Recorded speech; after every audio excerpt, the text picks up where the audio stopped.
Hi అండి అందరికీ, నేను మీ గాయత్రి. టుడే వచ్చేసి సింపుల్గా వంకాయ బజ్జీ కర్రీ అయితే చేసేద్దాం. బ్యాచిలర్స్ కూడా ఈజీగా చేసుకోవచ్చు. అట్లాగే వంకాయ ఇష్టపడిన వాళ్ళు కూడా ఇట్లా ట్రై చేయండి, చాలా టేస్టీగా ఉంటుంది. ముందైతే ఆనియన్స్, పచ్చిమిర్చి చిన్న చిన్న ముక్కలుగా కోసి పక్కనైతే పెట్టుకోవాలి.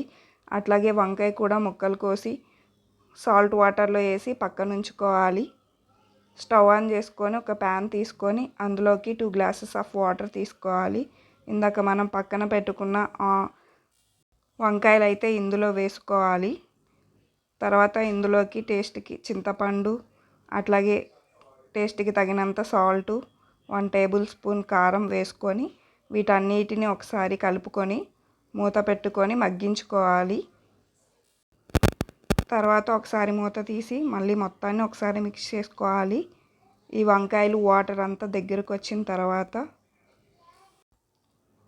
పప్పు గుత్తి తీసుకొని దీన్నంతా మెదుపుకోవాలి. కొంచెం మెత్తగా మెదుపుకోవాలి. మెదుపుకున్న తర్వాత దీన్ని ఒక ప్లేట్లోకి తీసుకోవాలి.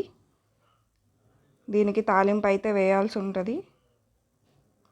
ఒక ప్యాన్ తీసుకొని అందులోకి ఆయిల్ అయితే 2 టేబుల్ స్పూన్ తీసుకొని వెల్లుల్లిపాయలు, అట్లాగే కొంచెం పోపు, జీలకర్ర, ఎండుమిర్చి, కరివేపాకు వేసి పోపు అయితే పెట్టుకోవాలి. మనం ఇందాక గిన్నెలోకి తీసుకొని పెట్టుకున్న ఆ వంకాయ బజ్జీని అయితే తీసుకొచ్చి ఇందులో వేసుకొని కలుపుకోవాలి. పోపు వేగిన తర్వాత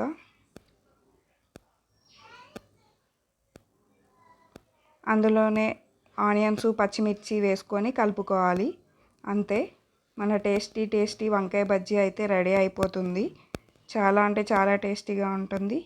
ఎవరు ఇప్పటివరకు ట్రై చేయకపోతే ఒకసారి ట్రై చేయండి. సూపర్ టేస్టీగా ఉంటుంది. ఈ వీడియో మీకు నచ్చినట్లయితే నా వీడియోకి లైక్ చేయండి, షేర్ చేయండి అండ్ నా ఛానల్ని సబ్స్క్రైబ్ చేయండి.